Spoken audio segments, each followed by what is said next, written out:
سورۃ توبہ کی آیات 14 سے 16 ہمیں بتاتی ہے کہ اللہ کی نصرت صرف میدان میں نہیں، دلوں میں بھی اترتی ہے۔ مومن کی فتح صرف دشمن کی شکست نہیں ہوتی، اپنے جذبات پر قابو پانا بھی ہوتا ہے۔ اللہ دلوں کے زخم بھی دیکھ لیتا ہے اور ان کی شفا بھی دیتا ہے۔ جنگ کا مقصد انتقام نہیں، اسلام میں اس کا مقصد ظلم کے مقابلے میں عدل کا نظام قائم کرنا ہے۔ توبہ کا دروازہ اللہ تعالیٰ جنگ کے ماحول میں بھی بند نہیں کرتے۔ امتحان صرف مشرکین کا نہیں ہو رہا، مسلمانوں کی وفاداریوں کا بھی امتحان ہے۔ جہاد اگر عمل کی کسوٹی ہے تو ولیجہ دل کی وفاداری کی کسوٹی ہے۔ ہمارا پلڑا کس طرح بھاری ہو رہا ہے؟ اصل سوال یہ نہیں ہے تم کس کے ساتھ ہو، بلکہ یہ ہے کہ تمہارا ولیجہ کون ہے۔ آج امت مسلمہ کا ولیجہ نیٹ ورک کیا ہے؟ اللہ تمہارے اعمال ہی نہیں، تمہاری اندرونی وابستگیوں سے بھی باخبر ہے۔ نحمد و نصلی علی رسول الکریم، اما بعد، اعوذ باللہ من الشیطان الرجیم، بسم اللہ الرحمن الرحیم، رب اشرح لی صدری ویسر لی امری واحلل عقدۃ من لسانی یفقہوا قولی، اللہم ارنا الحق حقا وارزقنا اتباعہ وارنا الباطل باطلا وارزقنا اجتنابہ، رب یسر ولا تعسر وتمم بالخیر، آمین یا رب العالمین۔ پچھلے ہفتے سورۃ توبہ کی جو آیات ہم نے اسٹڈی کی تھی 8 سے لے کے 13 تک، ریکیپ دیکھتے ہیں۔ سورۃ توبہ کا یہ حصہ جو ہم نے پچھلے ہفتے پڑھا، اعلان برات کے بعد اس کا اخلاقی، قانونی اور دینی جواز بیان کرتا ہے۔ اللہ تعالیٰ نے ان کی سرکشیاں اور غداریاں ایک ایک کر کے گنوائیں۔ سب سے پہلے بتایا کہ ان کی اصل بیماری کیا تھی، کہ ان کے معاہدے صرف زبان تک محدود تھے، دل ان پر قائم نہیں تھے، یعنی زبان سے خوش کرنے کی کوشش لیکن دلوں میں انکار۔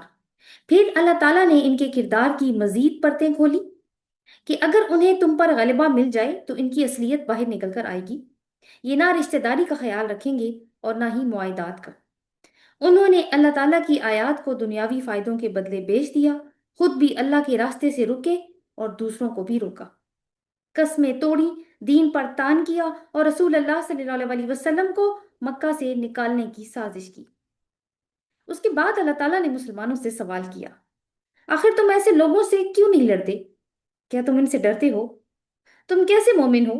دعویٰ ایمان کا اور ڈر لوگوں کا۔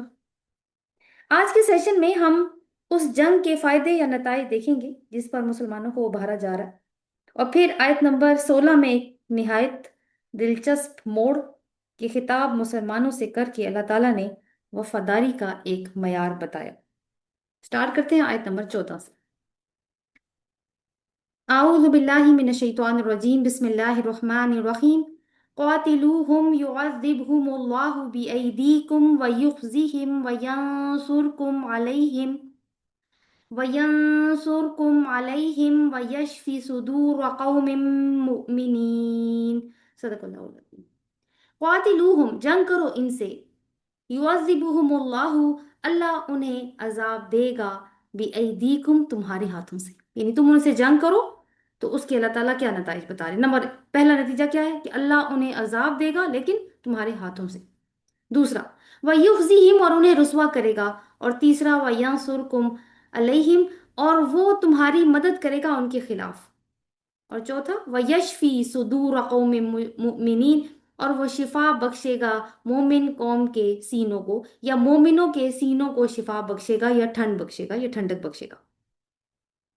یعنی اللہ تعالیٰ، اب یہاں پہ آپ دیکھیں کہ پچھلی آیت میں اللہ تعالیٰ نے چونکہ مسلمانوں کو وجوہات یاد کروا کر غیرت دلائی تھی اور پوچھا تھا کہ تم کیا ان سے ڈرتے ہو، اب اس آیت نمبر 14 میں اللہ تعالیٰ باقاعدہ جنگ میں اترنے کا حکم دے رہے ہیں، اور ساتھ اس جنگ سے حاصل ہونے والے مقاصد جو کہ نفسیاتی اور روحانی نیچر کے ہیں وہ بھی اللہ تعالیٰ یہاں پہ بیان فرما رہے ہیں۔ تو 4 بڑے اسٹریٹجک نتائج ہیں جو بتائے گئے ہیں اس میں، جو کنٹینیو کریں گے آگے مزید آیت نمبر 15 میں بھی، لیکن اس آیت میں ہم 4 پڑھیں گے۔ پہلا نتیجہ کیا اللہ تعالیٰ نے بتایا، یعذبہم اللہ بأیدیکم، کہ اللہ انہیں تمہارے ہاتھوں سے عذاب دے گا۔ قرآن میں عام طور پر عذاب آسمان سے بجلی، زلزلے یا چیخ کی شکل میں ذکر ہوا ہے، جیسے کہ قوم عاد اور سمود وغیرہ پر آیا تھا۔ لیکن یہاں اللہ تعالیٰ فرما رہے ہیں کہ ان ائمۃ الکفر کے لیے اللہ کا قانون عذاب مختلف ہے۔ اب ان پر آسمان سے پتھر نہیں گریں گے، بلکہ مسلمانوں کے ہاتھوں اللہ کے عذاب کا کوڑا ان پر برسے گا۔ یعنی مسلمانوں، جب تمہاری تلواریں ان کے سروں پر چلیں گی تو وہ دراصل اللہ کا عذاب ہوگا جو انہیں دنیا میں ملے گا۔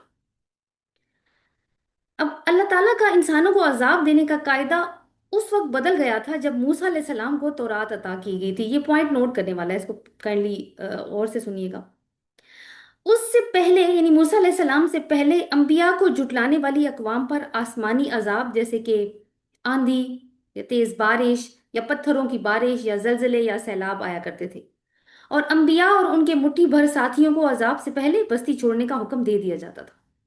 لیکن فرعون کی غرقابی کے بعد جب حضرت موسیٰ علیہ السلام کو تورات یعنی پہلی مکمل شریعت عطا کر دی گئی تو اللہ تعالیٰ نے عذاب کا قانون بدل دیا۔ اب عذاب کی نیچر یہ ہوئی، یہ نہیں کہ عذاب آئے گا نہیں، نیچر بدل گئی اس کی۔ اب عذاب کی نیچر یہ ہوئی کہ اب اہل ایمان کو تلوار کے ذریعے کفر کے اماموں کو یعنی ائمۃ الکفر کو سزا دینے کا حکم ہوا۔ تو یہاں پہ اب کیونکہ محمد صلی اللہ علیہ وسلم کا دور ہے یہاں پہ جب یہ صورت نازل ہو رہی ہے، تو یہاں پہ قانون بھی وہی ہے، کیا کہ وہ ان کو عذاب دے گا تمہارے ہاتھوں سے، عذاب دے گا اللہ ہی، لیکن مومنوں ہاتھ تمہارے ہوں گے۔ بالکل ایسے ہی سورۃ الانفال میں ہم نے کیا دیکھا تھا بدر کی جنگ میں کہ مسلمانوں کو کہا گیا تھا کہ وہ میدان جنگ میں مطلب اترے، لیکن اللہ تعالیٰ نے وہاں کہا نا کہ اللہ تعالیٰ نے ان کو عذاب دیا۔ اچھا، اس کے بعد دیکھیے کہ جو دوسرا یہاں پہ ہمیں نتیجہ بتایا گیا وہ ہے یخزیہم، وہ رسوا کرے گا انہیں۔ یہ جو لفظ ہے نا یخزیہم خزیون سے ہے، خزیون کا مطلب ہے ایسی ذلت اور رسوائی جس کے بعد انسان کسی کے سامنے سر اٹھانے کے لائق نہ رہے اور اس کا سارا تکبر مٹی میں مل جائے۔ یعنی مسلمانوں جب تم میدان جنگ میں ان کے خلاف نکلو گے تو یہ مکہ کے سردار جن کو اپنی طاقت، چودراہٹ، منافقین مدینہ، یہود اور رومیوں کے ساتھ تعلقات پر بڑا فخر تھا، انہیں عبرتناک رسوائی سے دوچار ہونا پڑے گا۔ اور یہ کون کرے گا؟ اللہ۔ اور ان کا سارا یہ جو جیو پولیٹیکل انفلوئنس ہے یہ ختم ہو جائے گا۔ ان کا یہ جو آج کل کے دور میں کیا کہیں سپر پاور کا سٹیٹس خاک میں مل جائے گا۔ تیسری چیز کیا ہے؟ وَيَنْصُرْكُمْ عَلَيْهِمْ، اور وہ مدد کرے گا تمہاری ان کے خلاف، یعنی تمہیں غلبہ دے گا۔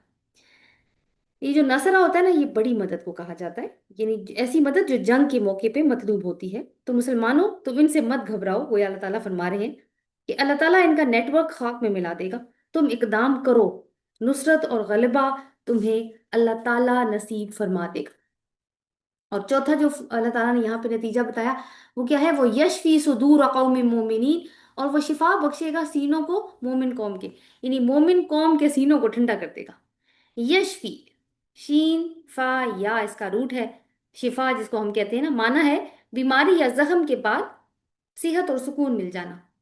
تو مکہ کی ان ظالموں نے 13 سال تک مسلمانوں پر جو انسانیت سوز مظالم ڈھائے، لوگوں کو تشدد کرنا، لوگوں کو قتل کرنا، لوگوں کے گھروں پہ قبضہ کر لینا، بائیکاٹ کرنا، ہجرت پر مجبور کرنا، ان سب کی وجہ سے مسلمانوں کے دلوں میں ایک شدید کرب اور تڑپ تو ضرور موجود تھی۔ اللہ تعالیٰ فرما رہے ہیں کہ جب تم ان غداروں اور ظالموں کا سر کچلو گے تو یہ صرف ایک سیاسی فتح نہیں ہوگی، بلکہ یہ مظلوم مسلمانوں کے زخمی دلوں کے لیے ایک مرہم، ایک شفا ہوگی، اور ان کے سینوں میں سکون آئے گا کہ ہاں انصاف قائم ہو گیا ہے۔ اگلی آیت دیکھتے ہیں، آیت نمبر 15۔ وَيُذْهِبْ غَيْظَ قُلُوبِهِمْ، غَيْظَ کو انڈرلائن کر لیجئے، اور وہ لے جائے گا غیظ ان کے دلوں کا۔ کن کے دلوں کا؟ یہ قوم مومنین کی بات ہو رہی ہے، مومنوں کے دلوں کا۔ وَيَتُوبُ، یعنی یہ اگلا فائدہ بتایا اللہ تعالیٰ نے جو کہ اس آیت کا پہلا ہے، ویسے یہ پانچواں ہے۔ وَيَتُوبُ اللَّهُ عَلَىٰ مَن يَشَاءُ، اور اللہ مہربان ہوگا اوپر جس کے وہ چاہے گا۔ وَاللَّهُ عَلِيمٌ حکیم، اور اللہ تعالیٰ تو خوب علم والا ہے اور بہت حکمت والا ہے۔ یعنی اللہ تعالیٰ مومنوں کے دلوں کا جو غیظ ہے وہ ختم کر دے گا، اور وہ جس پر چاہے گا مہربان ہوگا۔ اللہ تعالیٰ بہت علم والا ہے اور بہت ہی کمال حکمت والا ہے، ہم یوں کہہ سکتے ہیں۔ تو یہ آیت پچھلی آیت کا تسلسل ہے، اس میں اللہ تعالیٰ جنگ کے مزید 2 نتائج فرما رہے ہیں، اور اس میں جو پانچواں فائدہ ہے وہ کیا بتایا اللہ تعالیٰ نے؟ وَيُذْهِبْ غَيْظَ قُلُوبِهِمْ، کہ وہ لے جائے گا ان کے دلوں کا غیظ۔ غیظ کا لفظ جو استعمال ہوا ہے وہ غضب نہیں ہے، یہاں مطلب غضب کے معنی میں نہیں ہے۔ غیظ وہ شدید اندرونی کرب اور جلن ہے جو انسان ظلم، بے بسی اور مسلسل زیادتی کی وجہ سے اپنے اندر دبا کر رکھتا ہے، یہ وہ فیلنگ ہوتی ہے۔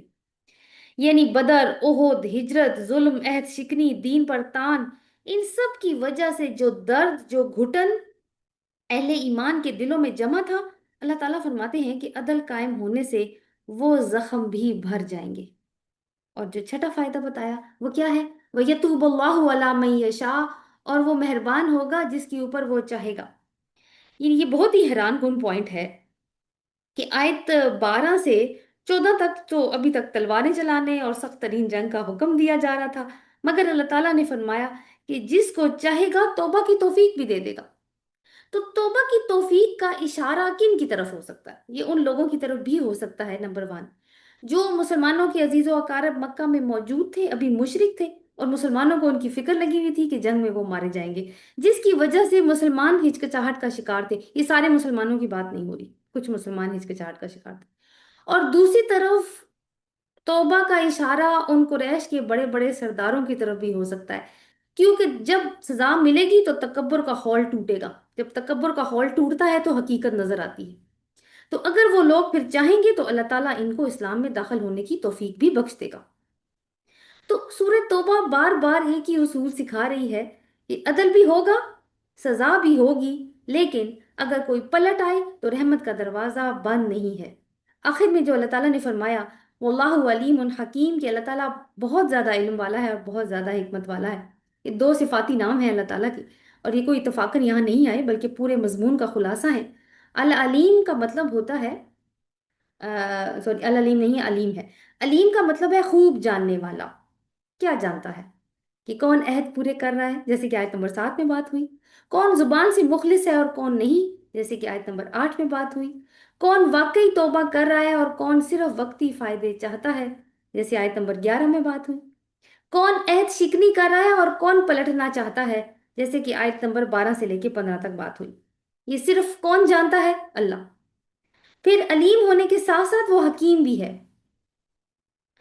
تو آیت نمبر 7 سے 15 تک ہم ان دونوں کا ایک توازن دیکھ رہے ہیں، یعنی کہیں پہ معاہدہ نبھانے کا حکم ہے، کہیں 4 ماہ کی مہلت ہے، کہیں پناہ مانگنے والوں کو امان دینے کا حکم ہے، کہیں کہیں توبہ پر دینی اخوت ہے کہ توبہ کر لیں، نماز قائم کریں، زکوٰۃ دیں، تمہارے دینی بھائی ہیں، کہیں جنگ کا حکم ہے، پھر جنگ کے بعد توبہ کا دروازہ جو اللہ نے کھلا رکھا۔ تو ویسے دیکھا جائے تو سب بظاہر نا مختلف فیصلے نظر آتے ہیں، لیکن ان کے پیچھے ایک ہی حکمت ہے، اسی لیے فرمایا واللہ حکیم، یعنی اس کا ہر فیصلہ، حکمت کا کیا مطلب ہوتا ہے؟ کسی چیز کو اس کے درست مقام پر رکھنا، تو اللہ تعالیٰ کا ہر فیصلہ صحیح وقت پر ہے اور صحیح مقام پر ہے۔ اللہ علیم ہے، اس لیے جانتا ہے کہ کون واقعی ہدایت چاہتا ہے، اور حکیم ہے، اس لیے ہر شخص کے ساتھ ایسا ہی فیصلہ کرتا ہے جو اس کے حال کے مطابق عدل اور رحمت دونوں کو ظاہر کرتا ہے۔ آیت نمبر 14 اور 15 چونکہ تسلسل ہیں ایک دوسرے کا، تو تھوڑا سا ملا کے ان کے نتائج پہ غور کیجئے، کہ شاید آپ نے بھی یہ بات نوٹ کی ہو کہ ٹوٹل نا 6 نتائج بتائے ہیں اللہ تعالیٰ نے۔ یعنی اگر ہم اس کو چھوڑ دیں نا، یہ جو وَيَتُوبُ اللَّهُ عَلَىٰ مَن يَشَاءُ، اور وہ مہربان ہوگا اللہ اس کے اوپر جس کے اوپر وہ چاہے گا، یہ نتیجے کو اگر ہم اس کو نتیجہ نہ بھی کنسیڈر کریں تو پیچھے اس کے 5 نتائج اللہ تعالیٰ نے بتائے ہیں۔ اس میں 2 نتائج تو ظاہری ہیں جو نظر آنے والے ہیں، کون کون سے ہیں وہ؟ عذاب، کہ تمہیں ان کو تمہارے ہاتھوں سے عذاب دے گا، اور دوسرا کہ وہ جو آیت نمبر 14 میں یہ دونوں موجود ہیں، وَيَنصُرْكُمْ عَلَيْهِمْ، کہ وہ تمہیں غلبہ دے گا ان کے خلاف، یہ تو ظاہری ہے، نظر آنے والے ہیں نا۔ لیکن 3 جو ہیں وہ باطنی یا نفسیاتی ہیں، وہ کون سے ہیں؟ دشمن کی رسوائی، مومنوں کے سینوں کو شفا دینا، اور دلوں کا غیظ دور کرنا۔ تو آپ دیکھیں کہ زیادہ کون سے ہیں؟ ظاہری زیادہ ہیں یا باطنی زیادہ ہیں؟ باطنی زیادہ ہیں۔ تو باطنی یا نفسیاتی نتائج پر قرآن اتنا زور کیوں دے رہا ہے؟ سوال نہیں اٹھتا یہاں پہ، جبکہ جنگ میں تو ظاہری فتح اور غلبہ ہی دیکھا جاتا ہے۔ تو میرے خیال میں اس کی 3 وجوہات ہیں۔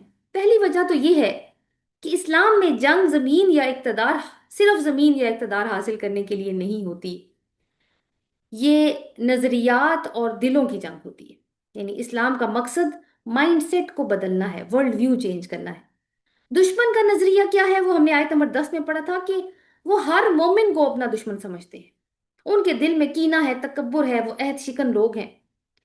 اور مومنوں کے دلوں میں ہم نے دیکھا کہ کیا ہے جی؟ دکھ نظر آیا، غیظ ہے، بے بسی اور خوف، جو پرانی فیلنگز ہیں ان کے اندر اندر بھی موجود ہے۔ اس لیے جب اللہ فتح کا ذکر کرتا ہے تو صرف یہ نہیں کہتا کہ تم جیت جاؤ گے، بلکہ کہتا ہے کہ اللہ تمہارے دلوں کو بھی منجمل کر دے گا، وہ جو زخمی ہوئے میں۔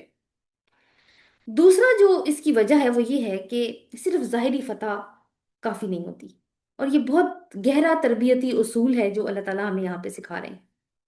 ممکن ہے کہ ایک قوم جنگ جیت جائے، لیکن یعنی ایک بہت ہی پسی ہوئی قوم جس نے بہت ظلم سہے ہو، وہ جنگ جیت جائے، لیکن اگر ان کے دلوں میں خوف، صدمہ، نفرت، احساس محرومی اور انتقام کے جذبات باقی ہوں، تو ایسی صورت میں یہ قوم جب اقتدار حاصل کرے گی تو پھر انصاف قائم کرنے کے بجائے انتقام اور خون ریزی کا راستہ اپنائے گی، جس سے زمین میں فساد برپا ہوگا، اور اس کی مثالیں دنیا میں موجود ہیں۔ آپ نے مے بی فرینچ ریولوشن یا فرانس کے انقلاب کا نام سنا ہو۔ یہ فرینچ ریولوشن کیوں آیا تھا؟ یہ اصل میں فرانس کے ظالم حکمرانوں کے خلاف ایک رد عمل تھا۔ ایک ایرسٹوکریٹک کلاس تھی جنہوں نے جو جو عام عوام تھی اس کے اوپر ظلم کا بازار، ہر طرح کے ظلم کا بازار گرم کیا ہوا تھا۔ ہوا کیا کہ گیم پلٹ گئی، مگر جب عام لوگ جو ظلم کا شکار تھے جب وہ اقتدار میں آئے تو انہوں نے فرینچ ایرسٹوکریسی کے اوپر ظلم کی وہ انتہا کی کہ لرز جاتا ہے انسان۔ اور وہ لوگ بھی مارے جو شریف لوگ تھے، کیونکہ ایک گروہ میں ہر کوئی ایک جیسا نہیں ہوتا، یعنی وہ گیہوں کے ساتھ گھن بھی پسنے والا معاملہ پھر انہوں نے کیا، اور ان سے زیادہ بڑے ٹائرنٹ ثابت ہوئے۔ یہودیوں کو دیکھیے، ان کو تو آج کل ہم بہت دیکھ رہے ہیں ویسے۔ ہوا کیا کہ ٹائٹس نے ان کے اوپر حملہ کیا جو رومی بادشاہ تھا، تو یہودیوں کو ان کی سرزمین یعنی یروشلم سے نکال دیا، اور ان کا ایک ڈائسپورا شروع ہو گیا، یہ مطلب مختلف گروہوں میں بٹ گئے، اور جہاں جس کو جگہ ملی دنیا میں وہیں پہ آباد ہو گئے۔ تو یورپ میں بھی آباد ہوئے پھر جا کے، تو ان کے اوپر نہ ظلم و ستم کا بازار گرم ہوا۔ ہٹلر نے لاکھوں یہودی مارے، یورپ میں ان کی حالت جانوروں سے بدتر تھی۔ پھر آہستہ آہستہ انہوں نے اپنے آپ کو سنبھالا اور سودی کاروبار کے ذریعے وسائل پر قبضہ کیا، یہاں تک کہ فلسطینیوں سے ان کا وطن چھین کر خود آباد ہو گئے۔ تو جن لوگوں نے ان کے اوپر ظلم کیا تھا وہ تو عیسائی دنیا تھی نا، مگر چونکہ دلوں کا تزکیہ نہیں ہوا ہوا تھا اس لیے انہوں نے انتقام لینا شروع کیا تو مسلمانوں سے، حالانکہ مسلمانوں نے تاریخ میں ہمیشہ ان کی مدد کی۔ یہ انصاف کا تقاضا تھا؟ نہیں۔ آج غزہ اور ویسٹ بینک میں خاک اور خون کا جو کھیل ہم دیکھ رہے ہیں سب سامنے ہے ہر ایک کی۔ اس لیے سورہ توبہ میں مسلمانوں کی کلیکٹیو سائیکالوجی کی اللہ تعالیٰ تربیت فرما رہے ہیں کہ میں تمہارا مستقبل ہی نہیں سنواروں گا بلکہ تمہارے دلوں کو بھی سنواروں گا۔ جو تیسری وجہ ہے وہ یہ ہے کہ اسلام کا مقصد انتقام نہیں ہے بلکہ انصاف کا سسٹم بحال کرنا ہے، کیونکہ اگر مقصد صرف دشمن کو ختم کرنا ہوتا تو پھر آیت نمبر 15 کی ضرورت ہی نہیں تھی۔ اور انصاف کی بحالی کے لیے نفسیاتی فیکٹرز جو دونوں ہم نے ڈسکس کیے، نفسیاتی اور ظاہری فیکٹرز، ان دونوں میں توازن ہونا ضروری ہے۔ نفسیاتی پہلو تو ابھی ہم نے ڈسکس کر لیا نا، مگر جو ظاہری پہلو ہے وہ بھی بہت اہم ہے۔ کیا؟ زمین کا ٹکڑا حاصل کرنا، یہ بھی بہت ضروری ہے۔ پاور گین کیے بغیر انصاف قائم کرنا یہ صرف ایک خواب ہو سکتا ہے، کیونکہ دین کو قائم کرنے کے لیے کوئی کہیں پہ ماڈل کھڑا کرنا پڑتا ہے نا، تو وہ اس کے لیے زمین کا ٹکڑا چاہیے۔ تو لیکن قائم کرنے والے لوگ کون ہوں گے؟ یہودیوں جیسے، یا جو وہ جنہوں نے فرینچ ریولوشن برپا کیا تھا؟ نہیں، یہ وہ ہوں گے جن کے دل شفا یاب ہوں گے، غیظ سے خالی ہوں گے۔ اللہ تعالیٰ نے مسلمانوں کو صرف زمین نہیں دی بلکہ اس زمین کو اللہ کے دین کے مطابق آباد کرنے کے لیے ایسے دل بھی دیے جو انتقام سے نہیں عدل سے فیصلے کریں، اور یہی اصل میں اسلامی انقلاب کی روح ہے۔ آگے چلتے ہیں آیت نمبر 16 کی طرف۔ ام حسبتم ان تترکو، کیا تم نے یہ سمجھ رکھا ہے کہ تم چھوڑ دیے جاؤ گے؟ ولما یعلم اللہ الذین جاہدوا منکم، حالانکہ ابھی اللہ نے یہ جانا ہی نہیں ان کو جنہوں نے تم میں سے جہاد کیا۔ ولم یتخذوا من دون اللہ ولا رسولہ ولا المؤمنین ولیجہ، ولیجہ کو انڈرلائن کرنا ہے۔ اور نہ ہی اس نے یہ جانا کہ انہوں نے نہیں بنائے اللہ کے سوا اور اس کے رسول کے سوا اور مومنوں کے سوا کوئی دلی دوست۔ واللہ خبیر بما تعملون، اور اللہ خوب خبر رکھنے والا ہے اس کی جو تم عمل کرتے ہو۔ یہ کیا اللہ تعالیٰ کہہ رہے ہیں کہ اصل میں مسلمانوں تمہاری وفاداریاں ہیں کس کے ساتھ ہیں، ذرا اپنا ایمان چیک کر لو۔ تو جو جو یعنی اللہ نے یہاں پہ کہا کہ کیا تم نے یوں ہی یہ سمجھ رکھا ہے کہ تمہیں ایسے ہی چھوڑ دیا جائے گا، یہ کام بات اللہ مسلمانوں سے کر رہے ہیں، حالانکہ ابھی اللہ نے نہیں جانا تم میں سے کہ تم میں سے کون ایسے لوگ ہیں، نمبر ون جو اللہ کے راستے میں جہاد کرتے ہیں، اور نمبر ٹو کیا کوالٹی بتائی ہے کہ جنہوں نے اللہ کے سوا، اللہ کے رسول کے سوا اور مومنوں کے سوا کسی کو ولیجہ نہیں بنایا، اور اللہ خوب خبر رکھنے والا ہے جس پر تم عمل کرتے ہو۔ تو جیسے کہ پیچھے بات گزری کہ مسلمانوں سے خطاب ہے، یہ وہ مسلمان ہیں جو ہچکچاہٹ کا شکار ہیں جنگ کے لیے۔ 8 ہجری میں مکہ فتح ہو گیا تھا، 9 ہجری میں سورہ توبہ نازل ہو رہی ہے۔ مسلمان جو کہ نئے نئے، اب مسلمان تو داخل ہو رہے تھے نا اسلام کے اندر، تو مسلمان جو کہ نئے نئے اسلام میں داخل ہوئے تھے وہ بھی، اور وہ بھی جن کا ذکر اوپر گزرا، کون تھے؟ وہ جن کے رشتہ دار موجود تھے اور جو گھبرا رہے تھے جنگ سے، وہ یہ سمجھ رہے تھے 8 ہجری کے بعد کہ اب تو مکہ فتح ہو گیا ہے، اب تو کام ختم۔ مگر آیت نمبر 16 کا پیغام یہ ہے کہ اعلان برات صرف مشرکین کا امتحان نہیں بلکہ مسلمانوں کی وفاداریوں کا بھی امتحان ہے۔ اب وقت ہے کہ تمہاری وفاداری بھی اپنائی جائے۔ کیا تم یہ چاہتے ہو کہ ایمان کا دعویٰ بھی رہے اور ایسا امتحان بھی نہ آئے جس میں تمہیں اپنے تعلقات، اپنے مفادات اور اپنی وفاداریوں میں سے انتخاب کرنا پڑے، جیسا کہ رسول اللہ صلی اللہ علیہ وسلم کے وفادار ساتھیوں صحابہ کرام نے کیا؟ اور یہ کیوں کرنا ہے یہ کیوں کرنا ہے؟ تاکہ اللہ کہتا ہے تاکہ اللہ جان لے جہاد کرنے والوں کو، یعنی اصلی وفاداروں کو۔ تو کیا اللہ نہیں جانتا؟ جبکہ ابھی آیت نمبر 15 میں تو فرمایا تھا کہ وہ تو علیم ہے۔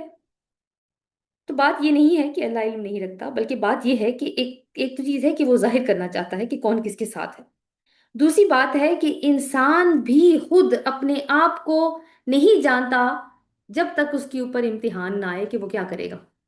یعنی جب آزمائش کا وقت آتا ہے تو معلوم ہوتا ہے انسان کو کہ یہ مجبوری اور وہ پریشر اور فلاں خوف آڑے آ گیا، جیسا کہ آگے جا کے ہم دیکھیں گے بھی غزوہ تبوک کے موقع پر۔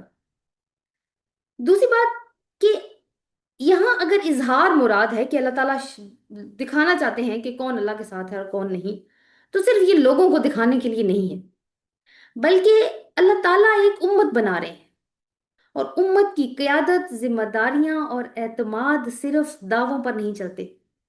جب تک کہ امتحان نہ آئے یہ کیسے معلوم ہوگا کہ کون وفادار ہے اور کون صرف زبان سے خوش کرتا ہے، اور کون مشکل وقت میں ساتھ دیتا ہے اور کون مشکل وقت میں پیٹ پھیر جاتا ہے؟ یعنی امتحان جو ہے نا وہ کوالیفیکیشن پروسیس بھی ہے۔ تیسری بات ہے کہ تاریخ میں گواہی قائم کرنے کے لیے، جو میں کس چیز کی ایکسپلینیشن کر رہی ہوں تاکہ اللہ جان لے، اس کی یہ تیسری ایکسپلینیشن ہے کہ تاریخ میں گواہی قائم کرنا۔ قرآن بار بار چاہتا ہے کہ حق تاریخ میں بھی ثابت ہو تاکہ روز محشر دنیا خود گواہی دے کہ فلاں کھڑا ہوا تھا، فلاں نے قربانی دی تھی، فلاں پیچھے ہٹ گیا تھا، اور فلاں نے تعلقات کو مشن پر ترجیح دی تھی۔ تو بات ہو رہی تھی کہ اللہ جاننا چاہتا ہے کیا ایمان کے دعوے کو، وہ جو اس دعوے کو عملی امتحان میں یعنی اللہ تعالیٰ ظاہر کرنا چاہتا ہے۔ اور امتحان کی جو 2 بنیادی کسوٹیاں یہاں پہ بتائی گئی ہیں وہ کون کون سی ہیں؟ نمبر 1 جہاد، اور یعنی کیا دین کے لیے قربانی دینے کے لیے تیار ہو، اور نمبر 2 ہے جی ولیجہ۔ ولیجہ کا مطلب ہوتا ہے تنگ جگہ میں داخل ہونا۔ اس سے مراد ہے کوئی ایسا تعلق جس کو ہم اپنے آپ میں داخل کر لیتے ہیں، یعنی کسی کو رازدار بنا لینا، اس کے انفلوئنس میں رہنے لگنا، اس کو فیصلوں کا اختیار دے دینا۔ اور اس سے مراد کسی طرح کی ایسی وابستگی بھی ہو سکتی ہے جس کو چھوڑنا مشکل ہو۔ تو دوسری کسوٹی ہے کہ تم اللہ اور رسول کی خاطر کیا کیا چھوڑ سکتے ہو۔ تو جہاد اور ولیجہ 2 الگ چیزیں نہیں ہیں بلکہ آپس میں یہ جڑے ہوئے ہیں۔ جہاد جو ہے وہ انسان کے عمل کا امتحان ہے اگر، تو ولیجہ انسان کے دل کی وفاداری کا امتحان۔ پھر ایک اور پوائنٹ کہ ولیجہ، اللہ نے کہا کہ وہ تمہارا ولیجہ کیا رسول ہے، دوسرا کون ہونا چاہیے رسول کے علاوہ؟ مومن۔ کیوں؟ کیونکہ یہ اجتماعی وابستگی کی علامت ہے کہ پرانی قبائلی وابستگیاں اب ایمان کے ہی تابع ہوں گی۔ اور آخر میں جو اللہ تعالیٰ نے فرمایا نا کہ اللہ ہر چیز کی خبر رکھنے والا ہے، کیسے؟ اپنے علم کی بنیاد پر۔ یہ تو اللہ تعالیٰ نے پہلے یہاں پہ خبیر آیا نا، پہلے علیم تھا، تو اپنے علم کی بنا پر وہ ہر چیز کی خبر رکھتا ہے۔ علیم اور خبیر میں فرق ہے کیا؟ خبیر صرف جاننے والا نہیں ہوتا بلکہ اندر کی حقیقت، باریکی، پس منظر محرکات نتائج سے پوری طرح باخبر ہونے والا ہوتا ہے۔ تم نے کیا کیا، یہ علیم کا دائرہ ہے، اور تم نے کیوں کیا، کس نیت سے کیا، دل میں کیا چل رہا تھا، اس کے کیا اثرات ہوئے، یہ خبیر کی وسعت ہے۔ کیونکہ جہاد اور ولیجہ کا تعلق اعمال کے پیچھے چھپی حقیقت سے ہے، اس لیے پھر یہی صفاتی نام یہاں پہ فٹ بیٹھتا ہے۔ سورت انفال سے اگر ہم ڈیولپمنٹ دیکھیں تو اللہ تعالیٰ نے سورت انفال میں بھی ولیجہ کو اگر ہم دیکھیں تو یہی بتایا تھا، یہی حکم دیا تھا کہ یہود اور نصارہ کو اپنا دوست نہ بناؤ، یہ آپس میں ایک دوسرے کے دوست ہیں۔ اچھا جی، اب اگلی بات جو ہم کریں گے وہ ہے کرنٹ سینیریو کے اوپر۔ میں اگر آپ سے ایک چونکا دینے والا سوال پوچھوں کہ آپ کا ولیجہ کون ہے، تو کیا جواب ہوگا؟ ولیجہ کس کو کہتے ہیں؟ یہ عربی میں اس خفیہ رازدار یا ایک ایسے دوست یا ایسی طاقت کو کہتے ہیں جس کو انسان اپنے دل کے اتنے قریب کر لے کہ اپنے گھر کی ساری راز کی باتیں، اپنے بزنس کی راز کی، وہ اندر کی باتیں جو کسی کو نہیں بتائی جاتی اس کے سامنے کھول دے۔ کوئی ایسا جسے انسان اپنی کمزوری اور طاقت دونوں میں شریک کر لے۔ آج کا ولیجہ کون ہو سکتا ہے؟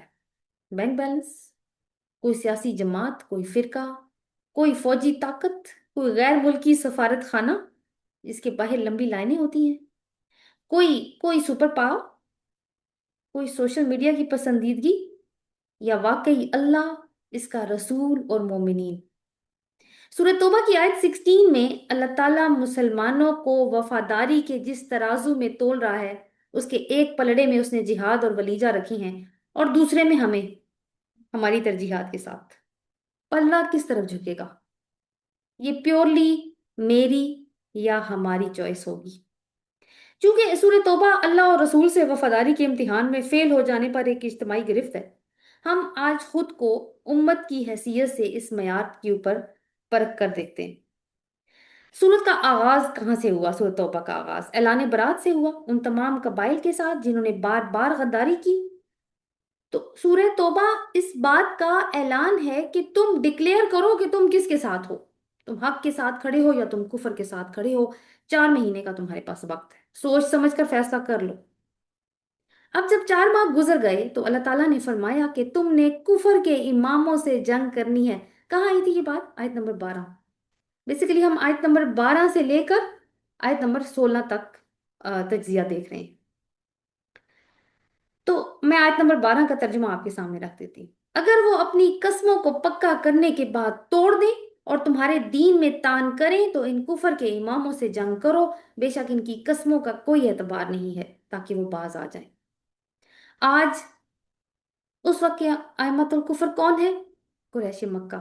آج قریش مکہ موجود نہیں ہے، تو یہ ائمۃ الکفر کون ہے پھر؟ کیونکہ قرآن کسی ایک دور کے لیے تو نازل نہیں ہوا۔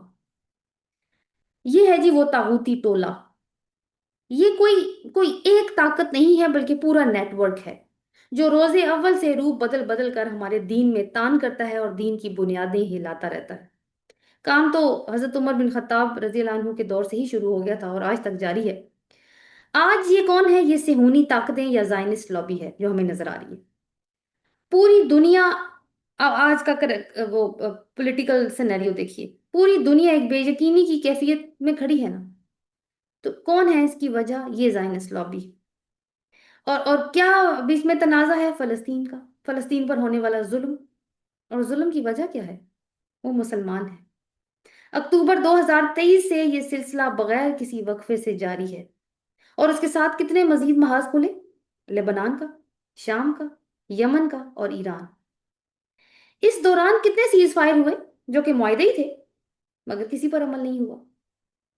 پھر غزہ پیس پلان آ گیا، شرط تھی کہ وہ جو حماس جو رولنگ اتھارٹی ہے غزہ کی، وہ کنٹرول چھوڑ دے اور اسرائیلی قیدیوں کو رہا کر دے، تو اسرائیل اپنی فوج غزہ سے نکال لے گا اور غزہ کی تعمیر نو کا کام شروع ہو جائے گا۔ فنڈ وغیرہ کی بات بھی ہو چکی تھی۔ اس پیس پلان میں ہمارا بھی ملک شامل تھا، ترکی بھی شامل تھا اور بھی ممالک شامل تھے، مصر وغیرہ۔ اچھا جی، تو اب ہوا کیا کہ حماس نے تو اپنا وعدہ پورا کر دیا، انہوں نے تو قیدی بھی چھوڑ دیے، اور اب تو انہوں نے ایڈمنسٹریٹو کنٹرول بھی چھوڑ دیا ہے، آرمز اپنے پاس رکھے ہوئے ہیں ابھی تک۔ لیکن اسرائیل نے نہ بمباری روکی، نہ فوج ودرا کی، بلکہ مزید علاقے پر بھی قبضہ کر لیا۔ آج غزہ سمٹ کر اور چھوٹا سا ہو گیا ہے اور کوئی بھی نہیں بولا، یہ معاہدہ بھی ٹوٹ گیا۔ آج بھی بہت سارے بچے اور عورتیں شہید کی ہیں انہوں نے، آج کی تاریخ میں بھی۔ اور امریکہ جو بظاہر سپر پاور ہے، مگر اس میں جو فیصلہ کرنے والے ادارے ہیں جیسے کانگریس اور وائٹ ہاؤس، ان پر صہیونی لابی کا اتنا شدید مالی اور سیاسی ہولڈ ہے کہ کوئی امریکی سیاستدان اسرائیل کی مرضی کے بغیر الیکشن نہیں جیت سکتا۔ ابھی جو ایران امریکہ وار چل رہی ہے، اس کو روکنے کے لیے پچھلے دنوں آپ کو پتہ ہے بہت سارا کام ہوا اس کے اوپر، پاکستان بھی انوالو ہوا، اور پچھلے دنوں تو سوئٹزرلینڈ میں ایک اہم MOU بھی سائن ہو گیا، لیکن اب دیکھیں وہ ٹوٹ گیا نا کل پرسوں، امریکہ نے پھر اس کو توڑ دیا، تو اب جنگ پھر سے شروع ہے۔ یعنی اپنے ملک کا تیل بھی مسلمان ممالک نہیں بیچ سکتے، اور اگر ان سے کوئی تیل خریدنا چاہے تو نہیں خرید سکتا، حالانکہ وہ سستا سورس ہے، کہ سپر پاور نہ کہیں ناراض ہو جائے۔ مسلمان ذلیل و خوار ہو رہے ہیں، نظر آ رہا ہے۔ حل کیا ہے؟ قرآن بتاتا ہے نا آیت نمبر 12 میں کہ جنگ کرو ان کفر کے اماموں سے، یہی واحد حل ہے، اسی سے یہ باز آئیں گے۔ ایران اکیلا کھڑا ہوا ہے آج، کسی مسلم ملک نے مدد نہیں کی، مگر کیا دشمن کے دانت کھٹے نہیں کیے؟ کھڑا ہو گیا تو مدد آئی ہے نا پھر اللہ کی۔ تو اگر 4 یا 5 مزید ممالک ان کے ساتھ کھڑے ہو جاتے تو کیا بازی پلٹ نہ جاتی؟ لیکن نہیں۔ آیت نمبر 13 میں اللہ تعالیٰ نے کیا فرمایا؟ اس کا ترجمہ میں آپ کے سامنے رکھ رہی ہوں۔ کیا ہے تمہیں؟ کیا تم جنگ نہیں کرو گے جنہوں نے اپنی قسموں کو توڑا اور رسول کو نکالا، اور زیادتی کی ابتدا انہوں نے کی؟ اتخشونہم، کیا تم ان سے ڈرتے ہو؟ تو اللہ زیادہ حقدار ہے کہ تم اس سے ڈرو اگر تم واقعی مومن ہو۔ اس آیت میں اللہ تعالیٰ فرماتے ہیں کہ جاہریت کی ابتدا ہمیشہ ائمۃ الکفر کی طرف سے ہوئی ہے۔ نزدیک کی ہسٹری دیکھ لیں، عراق پر حملہ، الزام کیا تھا؟ ان کے پاس ویپنز آف ماس ڈسٹرکشن ہے، پورا ملک برباد کر ڈالا، لیبیا کی اینٹ سے اینٹ بجا دی، ایران کے جوہری سائنسدانوں کو چن چن کر قتل کیا، وہاں کی ملٹری لیڈرشپ کی ٹارگٹ کلنگ کی، فلسطین کی ساری ٹاپ لیڈرشپ ختم کر دی، حزب اللہ کی ٹاپ لیڈرشپ، یمن کی ٹاپ لیڈرشپ، سب کو ادھیڑ ڈالا، ایران کے سپریم لیڈر تک کو شہید کر دیا۔ ان ممالک کی ڈپلومیٹس جو دوسرے ملکوں میں سفارتی امن کوششوں کے لیے انوائٹ کیے گئے تھے، ان تک کو نشانہ بنایا گیا، جیسے کہ حماس کی لیڈرشپ کو قطر میں نشانہ بنایا گیا، اور اسماعیل ہانیہ کو ایران میں ٹارگٹ کل کر کے شہید کر دیا گیا۔ تو یہ سب مثالیں جاہریت ہی کی ہیں جو ہمیشہ انہی کی طرف سے ہوئی ہے، یہ ثابت کرتی ہیں کہ یہ امن نہیں چاہتے۔ لیکن امت مسلمہ جنگ کیوں نہیں کرتی؟ کیوں؟ اتخشونہم، کیا تم ان سے ڈرتے ہو؟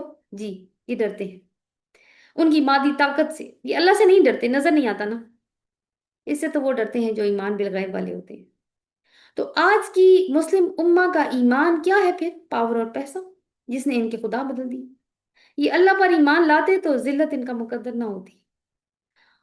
تو اگر یہ جنگ کر لیتے جیسے کہ اللہ تعالیٰ نے حکم دیا، تو پھر کیا ہوتا؟ پھر وہی نتیجہ نکلتا جو آیت نمبر 14 اور 15 کا آج ہم نے پڑھا، کہ جنگ کرو ان سے، اللہ تمہارے ہاتھوں سے ان کو عذاب دے گا، اور وہ ان کو رسوا کرے گا اور تمہاری مدد کرے گا ان کے خلاف، اور مومنوں کے سینوں کو شفا بخشے گا، اور ان کے دلوں کا غیظ دور کر دے گا، اور جس پر چاہے گا مہربان ہوگا۔ اللہ خوب علم والا اور کمال حکمت والا ہے۔